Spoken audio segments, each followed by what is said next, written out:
रत्नसानुशरासनम् रजतात्रिशृङ्गनिकेतनम्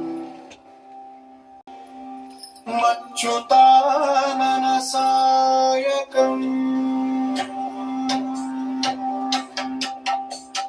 चन्द्रशेखर चन्द्रशेखर चन्द्रशेखर पाहि माम्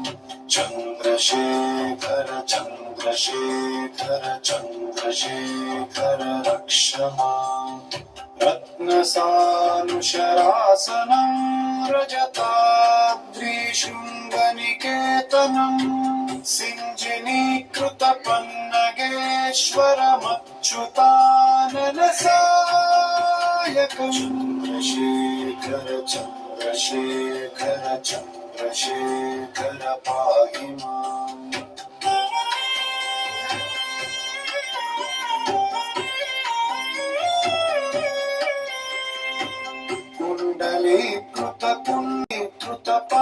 कुण्डलीकृतपन्नगेश्वरम् कुण्डलीकृतमण्डलेश्वरम् कुण्डलीकृतचन्द्रशेखरम् चन्द्रशेखर चन्द्रशेखर चन्द्रशेखर पाहि माम्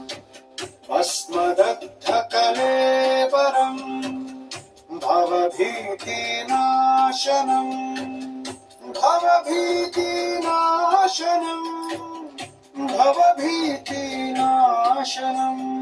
चन्द्रशेखर चन्द्रशेखर चन्द्रशेखर पाहि माम् यक्षराजसखम् भगाक्षरम् भूतनाथ सुखप्रदम् भूतनाथ सुखप्रदम् भवभीतिनाशनम्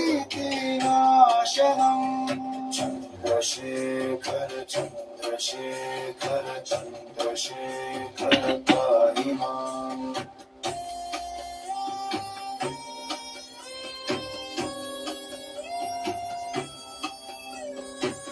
भक्तवत्सलम् भक्तविग्रहम् भक्तरक्षणतत्परम् भवभीतिनाशनम् चन्द्रशेखर चन्द्रशेखर నా సంపూర్ణ అనుగ్రహం కోసం ది దేవీవర్స్ ఛానల్ ని సబ్స్క్రైబ్ చేసుకోండి, లైక్ చేయండి.